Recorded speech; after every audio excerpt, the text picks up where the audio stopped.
Most Americans are unaware of the important pre-Columbian history of North America, and specifically the United States. A history of prehistoric mound building societies that existed in North America and were on par with any civilization ever discovered. And while it has been attributed to the Native Americans, the Indians are not responsible for such works.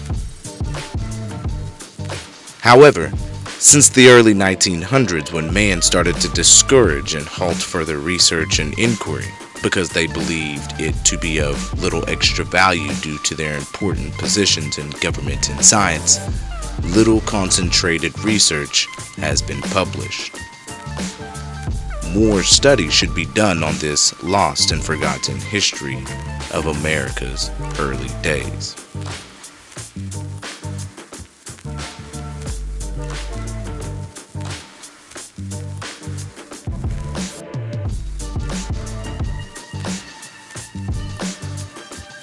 We'll examine the study of various experts to explain how the investigation of America's ancient civilization was repressed, and how social engineering theories from the 1800s changed human history.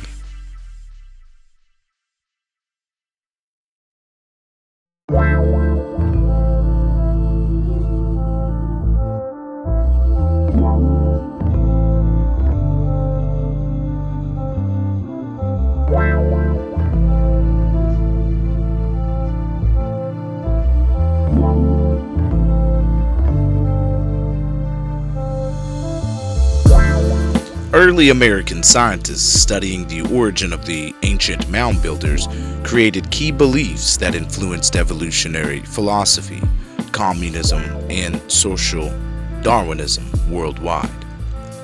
It reveals the impact strong men have on America. It's not just about historical events, but also about current concerns and thoughts. Written history is created by mortals with limits and prejudices. We receive a skewed image because the victors tell the tale. Our understanding of any previous event is always imperfect, possibly wrong, and perhaps corrupted by our own national and religious passions. The emergence of several pre-Columbian cultures in the Americas is now well attested to by available evidence. Today we don't want to know who was here before Columbus, we want to know who wasn't.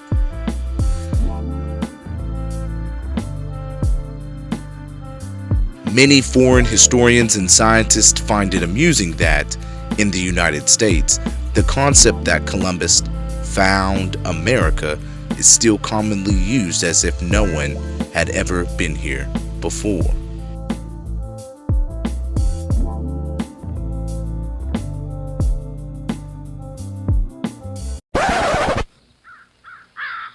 You call it corn. We called it maize. We knew all about the goodness of maize, corn, before America was America. Before America was America. It has been shown time and time again that there was widespread communication between pre-Columbian civilizations. There are many accounts of maritime cultures from throughout the world before the arrival of the Spanish and Portuguese.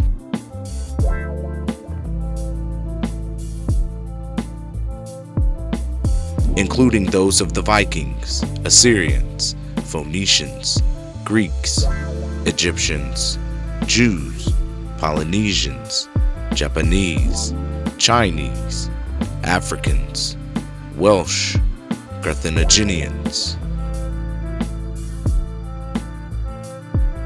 Before Columbus, any one of them may have reached the Americas. The sea and its waterways, so the mariner's tale goes, may be used as a thoroughfare if you own your own boat.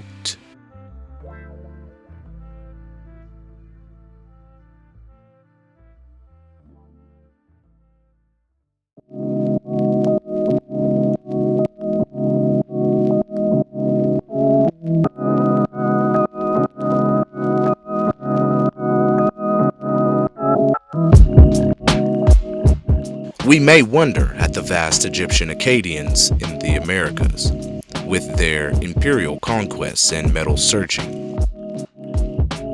Did the Egyptians come to the Atlantic before the expelled Mycenaeans, Phoenicians, and Carthaginians? Would it have been possible for a small group of individuals to have crossed the Bering Strait into North and South America tens of thousands of years ago and given rise to the whole population of these two continents?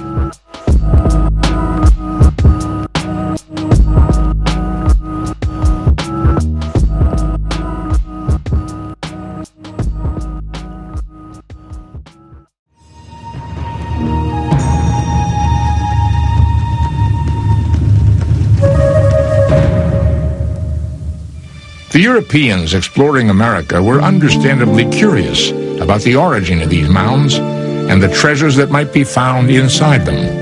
And early excavations uncovered an extraordinary amount of beautifully crafted pottery and artifacts. Many showed sophisticated workmanship and were evidence of elaborate trading networks that brought goods from as far off as the Rocky Mountains and the Gulf of Mexico, a distance of more than 1,000 miles. Many of the graves that were unearthed revealed elaborate burial practices. This all seemed too exotic to be indigenous to what people thought of as the New World. When confronted with the question of who built these earthen structures, later inhabitants of North America didn't accept that these finds were the work of ancestral Indians. The finds indicated a more sophisticated culture had once thrived there. Not only did the current lifestyle of the Indians seem unrelated, but the Indians themselves, when asked who was responsible for the mounds, didn't have an answer. But the Indians themselves, when asked who was responsible for the mounds, didn't have an answer. Anxious for a solution, Americans at the time came up with other explanations. The earliest interpretations of the people who built the mounds was that they couldn't have been Native Americans. They had to have been constructed by someone coming in from somewhere else, whether they were lost Welsh tribes or lost children of Israel. Lost children of Israel. Lost children of Israel. Or Maya from South America or something like that. But in fact, they do appear to be, and there's no evidence to suggest that they're not purely indigenous. The people who were living here at the time constructed them. Even the lost continent of Atlantis was included in these lost race theories.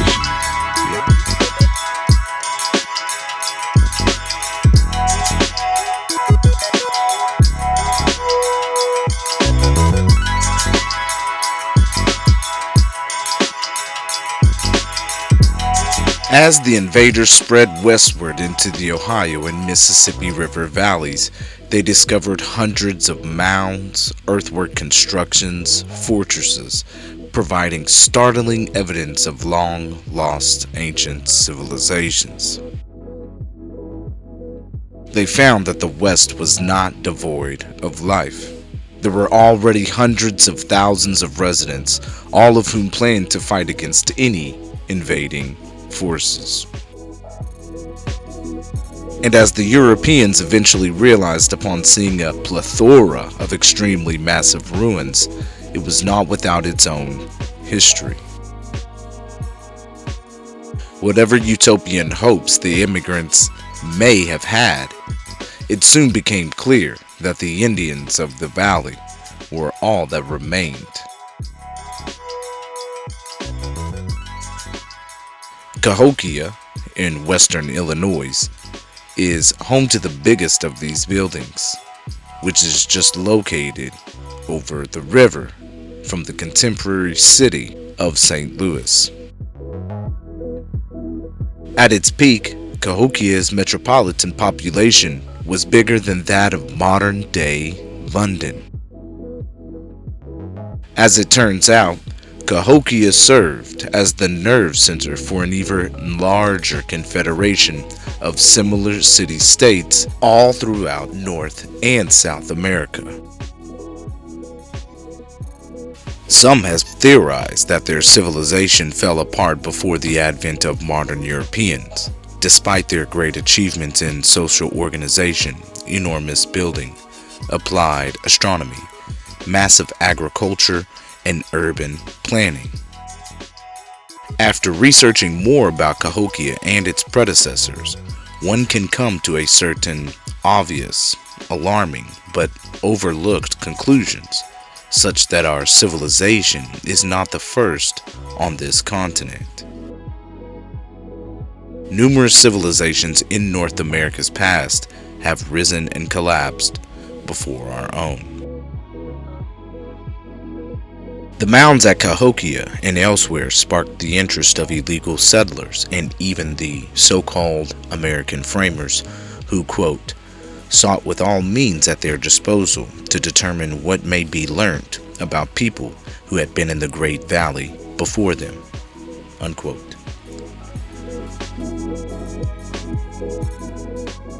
When George Washington wrote to Richard Butler, he supported the initiative. Washington encouraged Butler to continue his investigation, remarking that it may be, quote, extremely beneficial and may lead to some helpful discoveries, unquote. Those works discovered on the Ohio indicate that the land was formerly inhabited by a race of people more intelligent, if not more civilized, than those who now live there.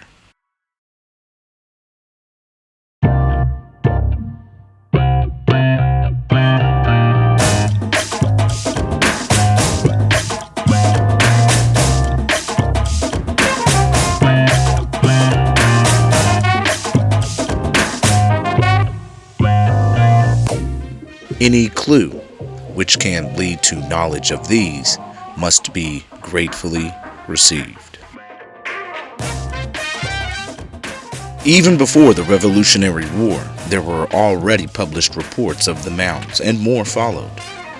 The more comprehensive of the early accounts, however, was written by Caleb Atwater, whose description of antiquities discovered in Ohio and other western states appeared in 1820. Atwater grew up amid the Ohio mounds and investigated them practically his entire life, even as they vanished. However, the mounds were rapidly vanishing as a result of increased development, and Atwater wanted to honor the ancient mound builders. His tone implied the necessity for extra and rigorous research, condemning individuals who arrived at quick judgments after seeing a few old works with crude and ingested comments.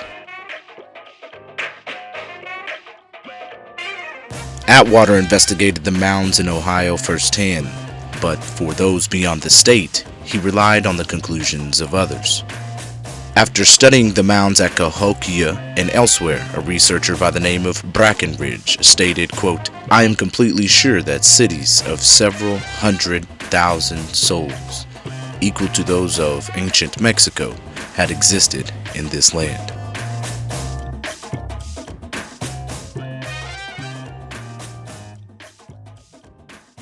Very interesting.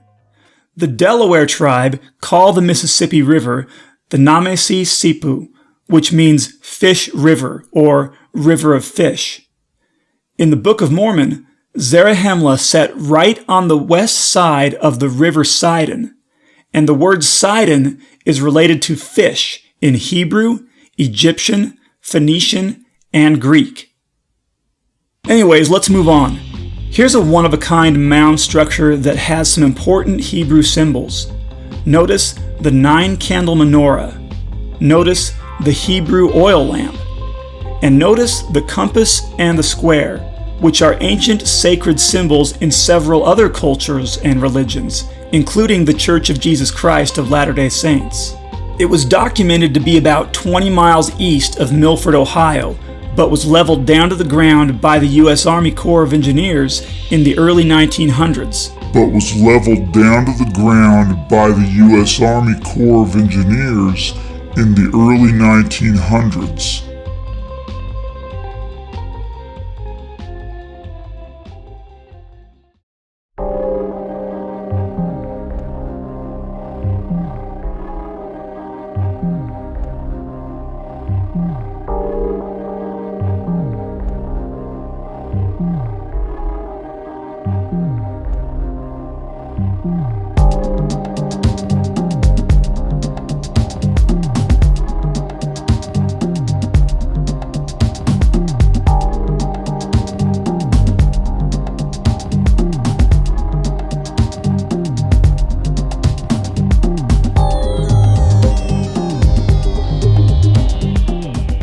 they thought that we would never have known that these ancient societies lived there if it weren't for these mounds towering above the natural environment, makes one consider what incentive they would have had to accomplish such a mammoth endeavor.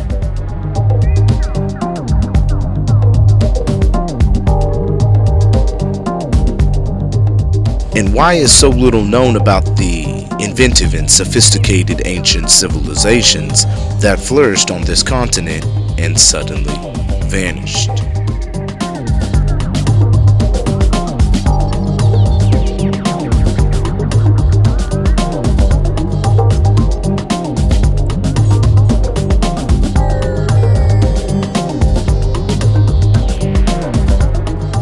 It is strange that the early American history texts don't have much to say about the legacy of these old societies.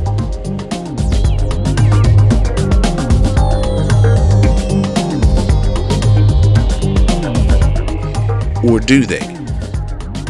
Just under a different label and location.